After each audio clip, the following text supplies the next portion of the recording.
You're watching Pyro Media Network.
Thank you for tuning in.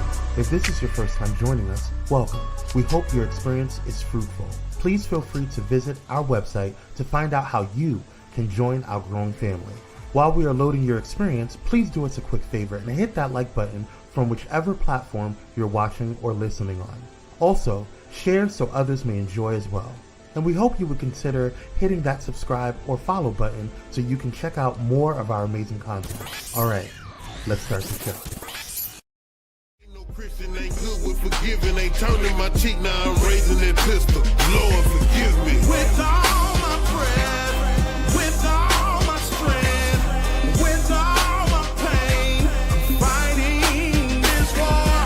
Thy kingdom come, thy will be done. No turning back, 'cause I'm free. Hey, spread the word to my people, yeah. Spirit fell on me, told me fight against the evil, not turn, yeah. Fuck the sticks now, nigga, give me burners. Hold up, hey, spread the word to my people, yeah. Spirit fell on me, told me fight against the evil, not turn. We in the streets, yeah, we all got burners. Hold up, hearing voices in my head say I need to be. Good evening, everyone, and welcome to Dirty Laundry, the podcast with KO. Here we pull no punches and dive headfirst into the challenging conversations that the Black community just needs to have. Topics like group economics, our wild-ass kids, abortion, religious fanaticism, and of course, white folks, and everything in between. We tackle the tough issues that shape the Black experience with honesty, courage, and a vision for growth.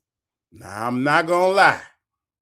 Some conversations might get a little messy, but hey, isn't that why we do laundry? Wash, rinse, and rebuild, because it's our duty to reclaim and control our narratives. So with that, welcome to Dirty Laundry, y'all. Let's go and do this pre-wash with Kwame Speaks.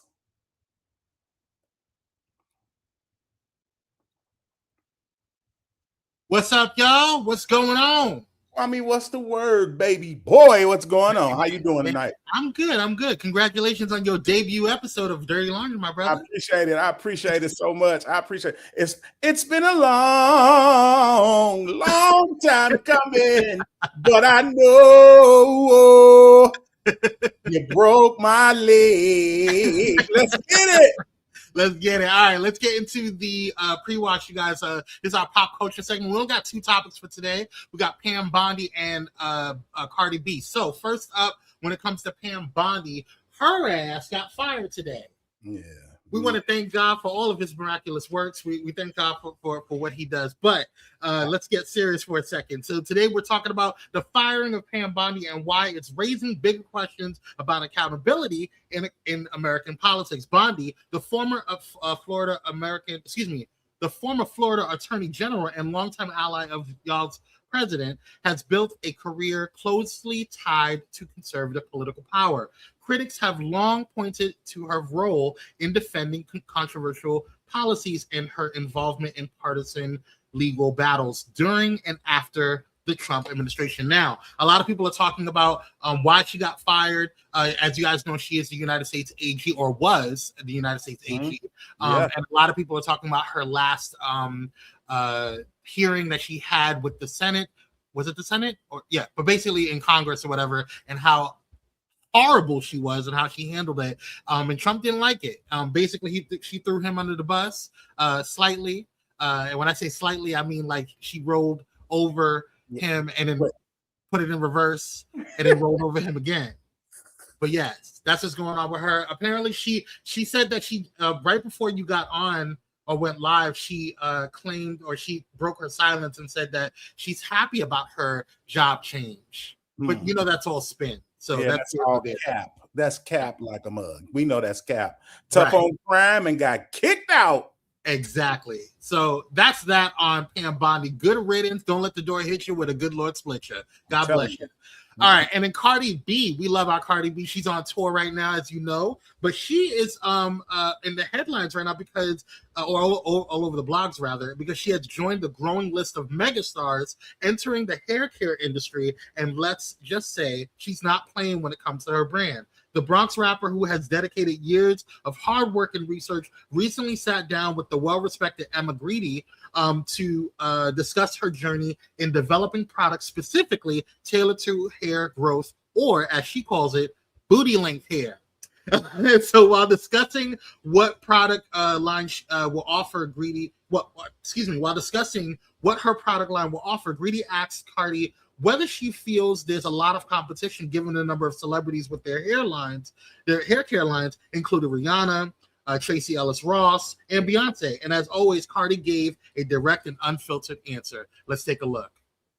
We need these type of reviews. The only way we're going to get these reviews if the shit is fucking good. That's the only way you're going to get the reviews, because I'm telling you, that is one saturated category. Did you ever sit there and think, okay, you know, you've got Tracy with Pattern, you've got Beyonce with Sacred, you've got Ree with, you know, Fenty. Did you ever sit and think, wow, there is a lot of competition, and especially like in celebrity hair care? It's not even about competition. It's about what's going to have your hair growing. I use Sacred, and it's very fucking good. It's very fucking good. And that's what I want. And I'm saying it with confidence. So I want people to be like, yo, her shit is really fucking good. I like this shit. I don't want nobody to complain. I don't want nobody to complain. And I feel like people know me. People have seen my hair transition. Yeah. People have seen it. Like, people have seen it. And I've been doing my hair on live since like 2016. Like, I remember when I did like a live on Instagram. I'm not sure if it was, it was 2017. And I was doing rollers. And that is the first time I told him, like, it's like, yo, I boil onions and I use the water on my hair, and it really don't smell like onions. Where did you get this from? Like, who's boiling onions? It's Dominican recipes. It's the Dominican recipes. Like, it's. So she's getting a lot of a lot of talk about. First of all, Cardi B is just dope, but she's getting a lot of talk about just the fact that she bigged up Beyonce's hair care line, and also some of the other like Rihanna and Tracy Ellis Ross's hair care line. And I thought that was dope that she did not look at it as competition, that we all are growing. So shout out to her for women empowerment, and especially Black women empowerment. We love her, and that's going to do it for the pre-watch, my brother. Any questions, concerns before I head out? Listen, let me tell you something. Thank you for doing that. I'm saying, like, Cardi, man, I like her, but you know, she is so hood, like T-Pain. She's so hood, bro. She wear her pants below her waist. She's Bougetta, if you will. I promise you. With that, man, I thank you for giving us our pop culture, our topics of the day. But now we're going to jump right into the spin cycle. Our main topic today is, was slavery not that serious? Are we as Black people overreacting? To be honest, I'll admit there are things that aren't true about our history that needs to be unpacked, things that we as Black people should revisit and reconsider the things that we claim as our own. Far too many times, if not all the time, we accept narratives that are handed to us by Western culture. Hence the premise of tonight's topic. Who should define culture for Black people?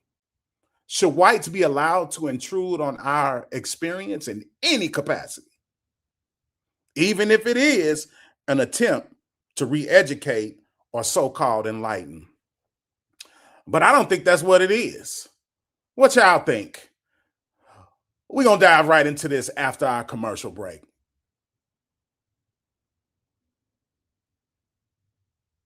Let's go to commercial.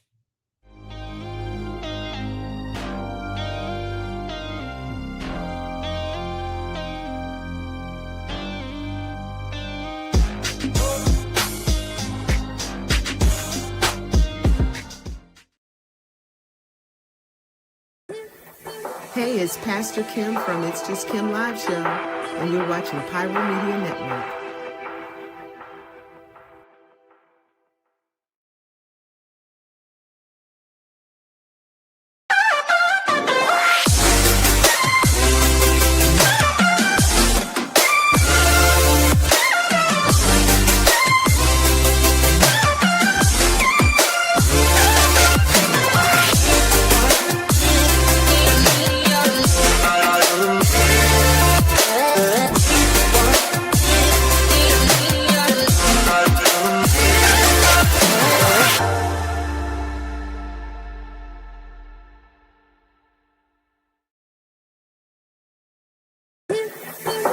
Hey, it's Dr. Nicole D. Vick from Dr. Victorious, and you're watching Pyro Media Network.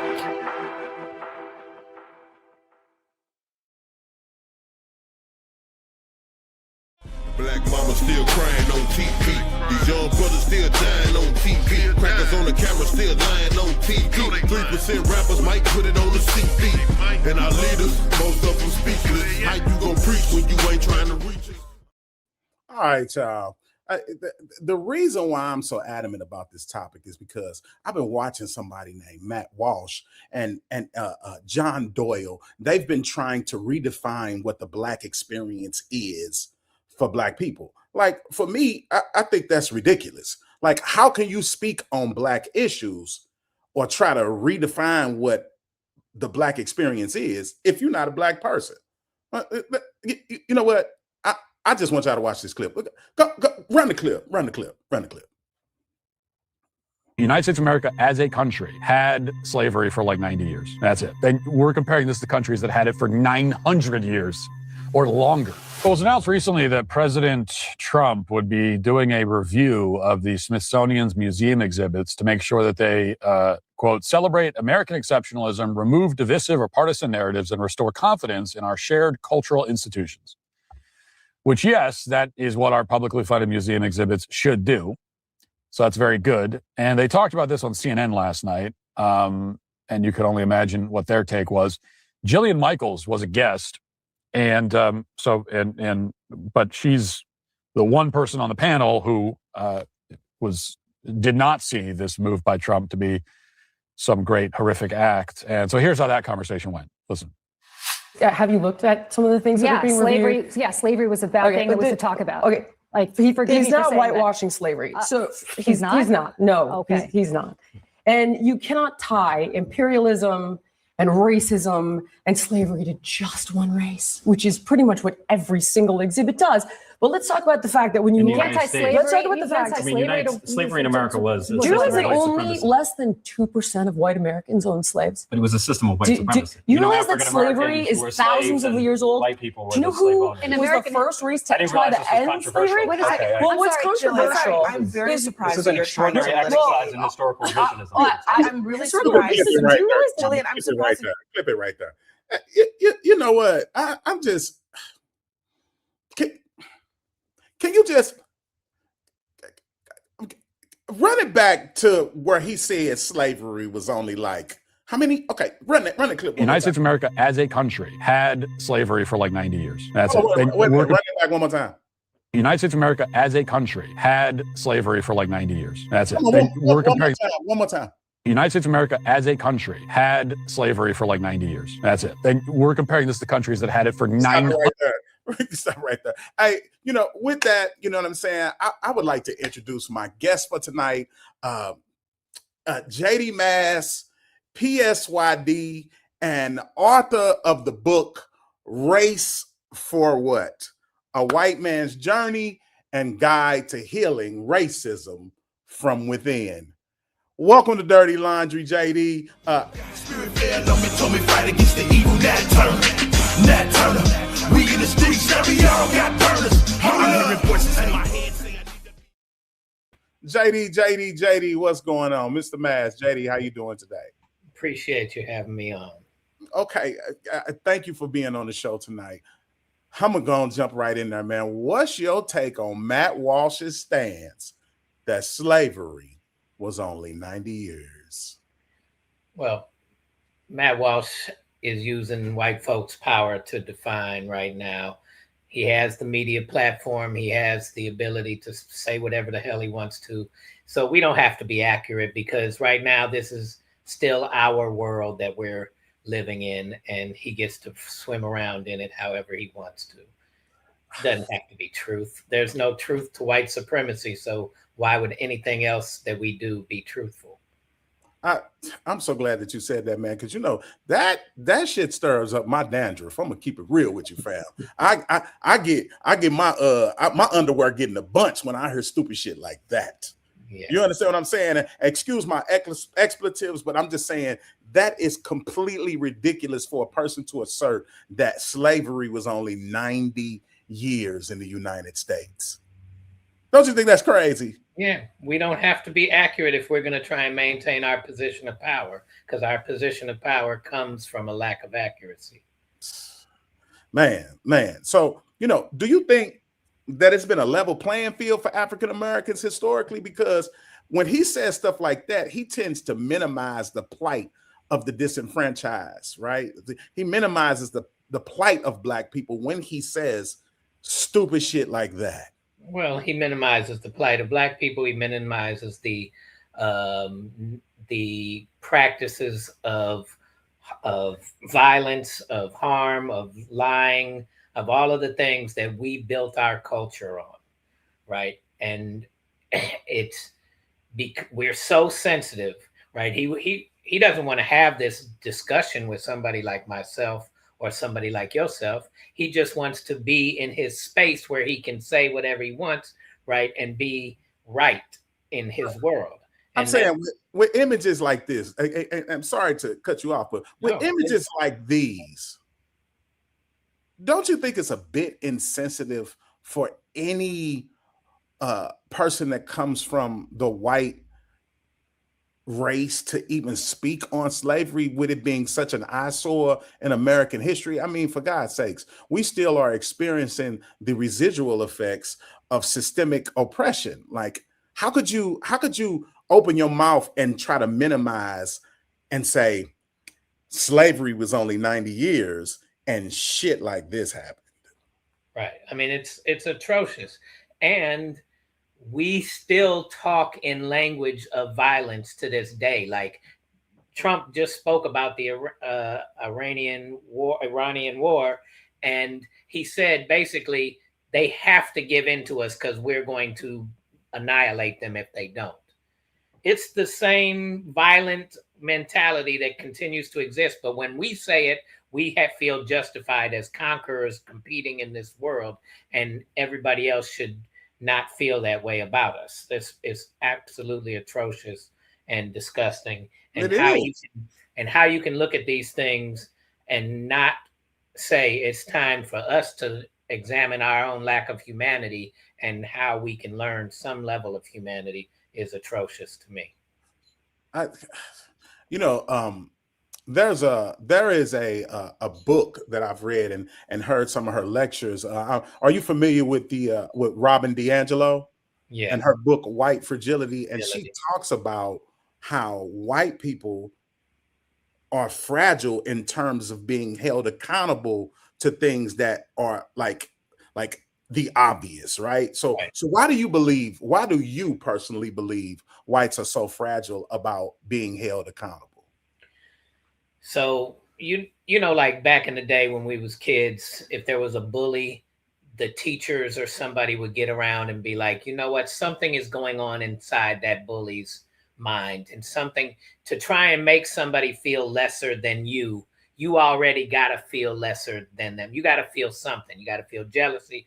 There's something that's triggering inside of you, right? So here we are. We come from this land where we don't have enough resources. We've been fighting each other constantly. Our history is all violent amongst ourselves. That's why I laugh at this whole idea of black on black crime, when white on white violence has been what we do. It's still happening to this day. Russia, Ukraine, all of those things, it's all violent, white on white violence. So when you start to see a people that are connected to the planet, that understand how the planet rhythm works, that understand how the planet moves, how mathematics works. Our mathematics is limited. It's ridiculous. So we can't understand you. So what do? That anger that we've already been living with amongst ourselves, fighting and over resources and all of that. Now we get to a people that just know how to live life and be connected to the planet and to each other and all of that. And we can't live with that. It's messing with our whole, internal system. And so now I got to act out. Right. And I can't let you know that I know I'm violent, because then what? Now I got nothing to stand on. So now there's trickery that this is white skin instead of a less melanated skin, right? That I'm missing something. The idea that missing something that allows me to be connected to the earth would make me stronger and more superior and smarter than you, and be able to make better decisions than you. And now I'm spinning it around to even say I'm morally more correct than you are as a people, and I need to be the moral leaders of the world.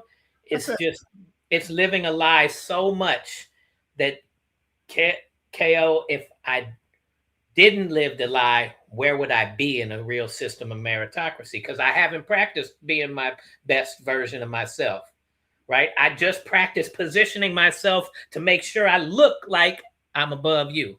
Oh man, one of my favorite authors and one of my favorite educators is Dr. Frances Cress Welsing. She talks about how whites have an innate thing because they're upset because they've been rejected from the eternal mother. You were speaking about how we have this connection to things, you know what I'm saying, this rhythm, this dance, this mathematics and all of that. Now, I want you to understand, and I want the audience to understand, that I'm not being racially prejudiced. I think that I'm being more culturally conscious, right? And having you on the show, I appreciate having you on the show because you are considered a Caucasian man. Now, if we get into the nuances, then people would say, no, it's a different classification. But I think that what you said is true.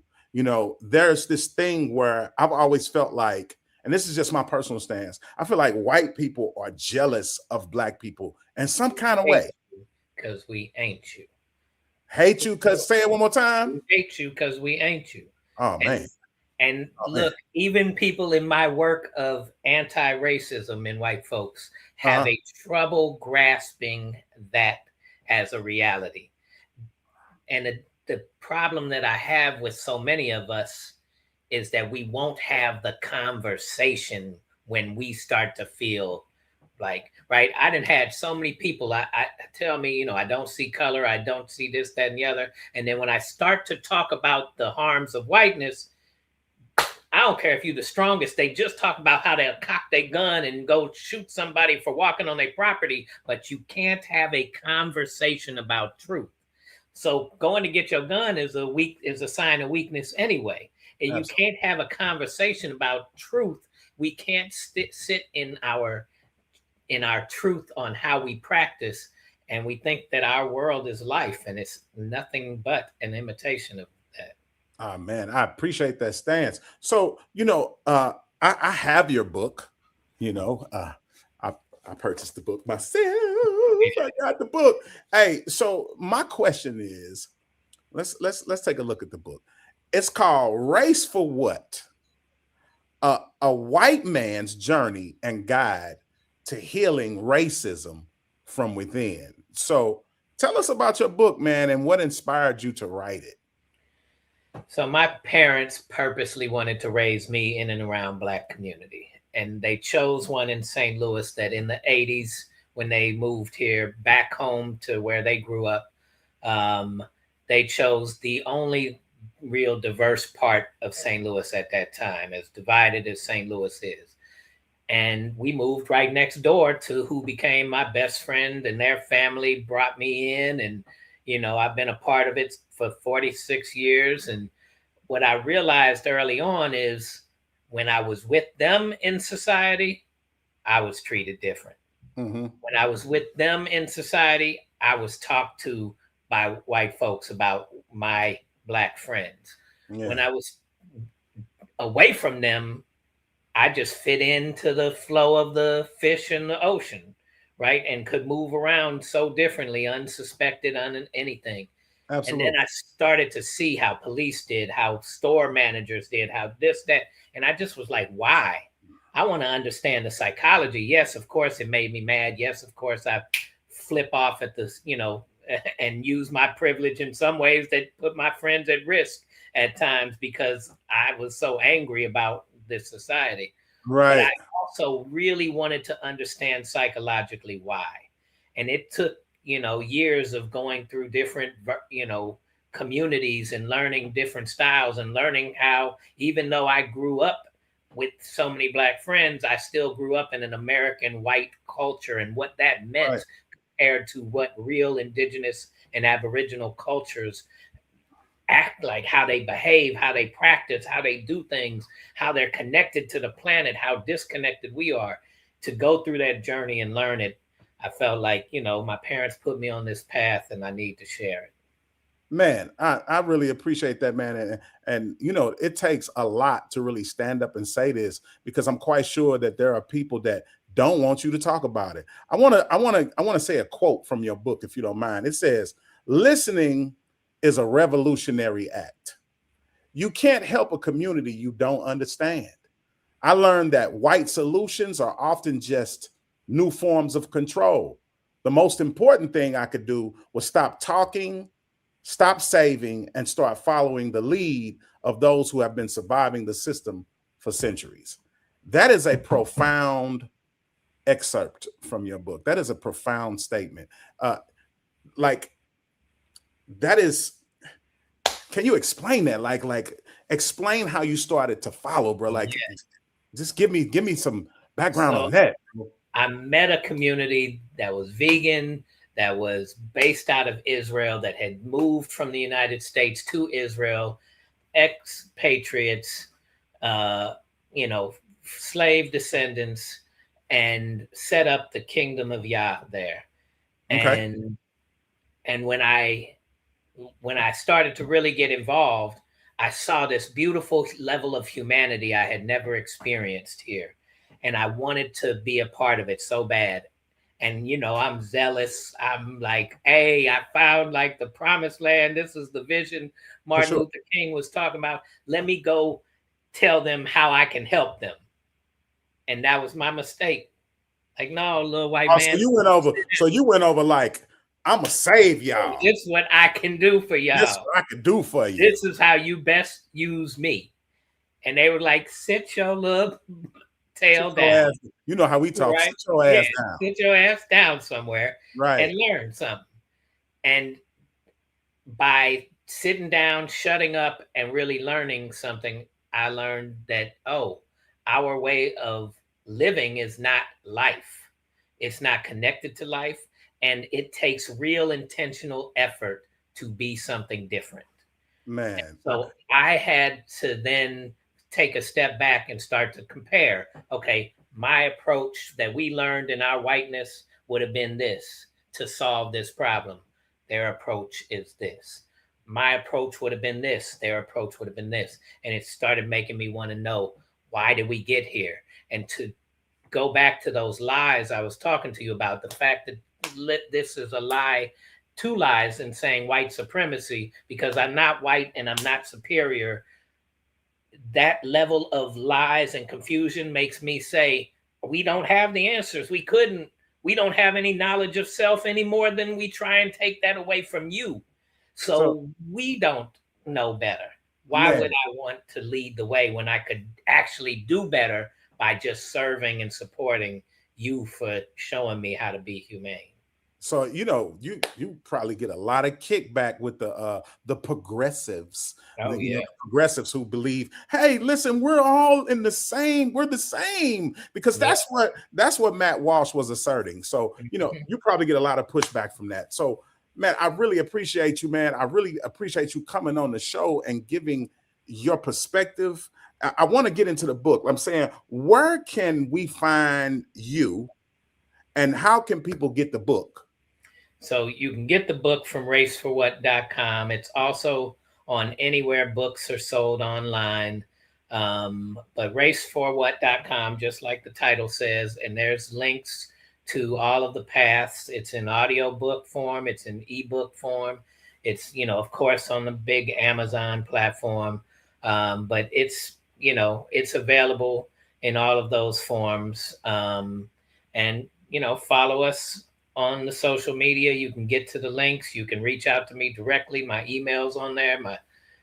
So, hey, bro, you look different in building some strength. I appreciate that, man. I appreciate that. All right, so Race for What? You look, hey, everybody check the chat.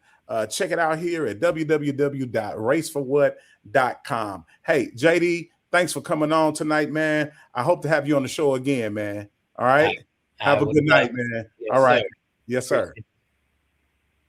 And now it's time to check the facts with your boy, Brother Mac.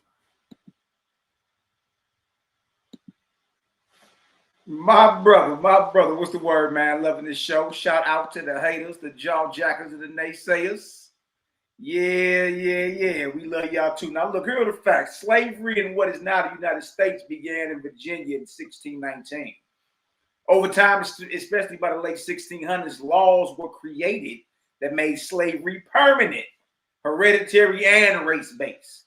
By the early 1700s, slavery had become a fully institutionalized system across the American colonies. Fact number 2, Thomas Jefferson, born in 1743. Jefferson is best known for writing the Declaration of Independence, 1776, where he stated all men are created equal. But here's the contradiction. He enslaved over 600 people during his lifetime. He did not free most of them, even in death. He believed slavery was morally wrong in theory, theoretical, right? But benefited from it in practice. Does anyone see a pattern? I'll pass it back to my brother KO, man. Hey, I appreciate you, Brother Mac. Hey, where can we find you at, brother? Where can we find Facebook, Malachi Maccabee. Y'all see how to spell it right there. Malaki Maccabee, Macabee. Or on IG. On IG, Malachi like that _ Maccabee. Tap in with your brother, man. All right, brother. We're going to lock back in with you. We're going to go to a commercial break.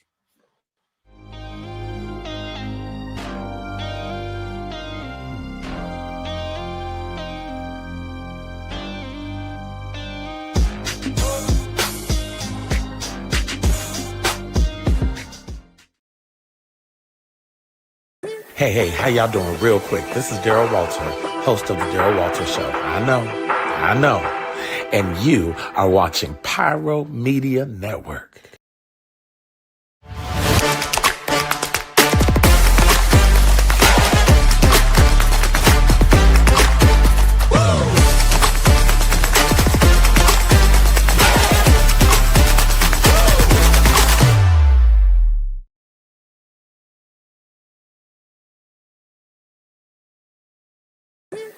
This is Tammy from Tammy's Take, and you're watching Pyro Media Network.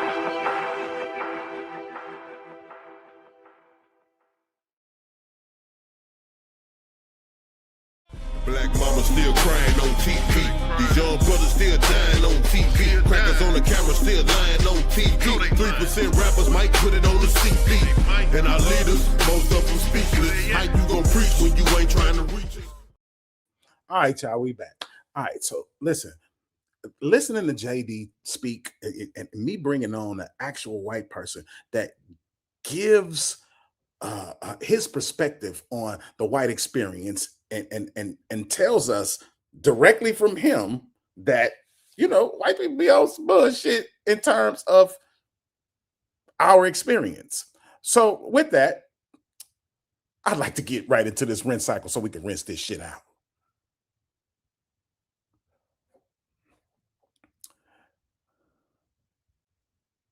All right, y'all. Here's a moment of clarity. We have a duty to own and control our narrative, especially given our history.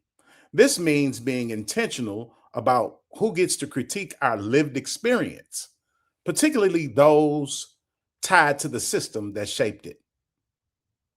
Bottom line, if that same energy was used to fix systemically oppressive issues, this wouldn't even be a conversation, now would it? But that's not our reality, is it? Until next time, y'all, take a moment to reflect so you can take your life off spin cycle. So let's go ahead and see y'all next week. Good night, y'all. We're going to get on this clothesline. All right, y'all. I always do a book of the week. I always will do a book of the week. And my book of the week is Powernomics by Dr. Claude Anderson. This book has empowered me in so many ways, and I think that it would empower you too. I think you should go out and get this book because Dr. Claude Anderson talks about how we as Black people need to build infrastructure and practice nepotism in the industries that we build. Considering how we're disenfranchised in the Americas and globally as well, I think it would be advantageous for us to practice group economics and spend with each other. So go out and get Dr. Claude Anderson's book. I'm telling you, it's a great read. All right, with that, you can find me on social media. You can find me at Kevin R. Lewis, right? You can find me at I'mAKingNetwork.com. You can find me on Instagram at I'm a King Studios. You can find me on YouTube at I'm a King Studios. And don't forget to check out my website by visiting once again, I'mAKingNetwork.com. And also, if you want to support me and you feel like my show is good, because I know it's good, you can send me some cash to the Cash App at Congo One LLC. Cash App at Congo One LLC. And also, don't forget to like, share, and subscribe. And please smash that like button. Okay? And good night, y'all.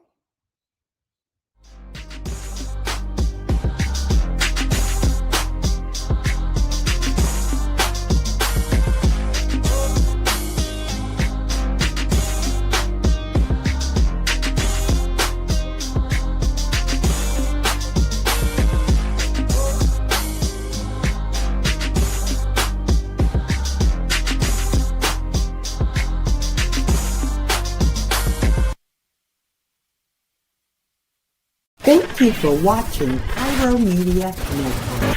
For more information, please visit pyromedianetwork.com.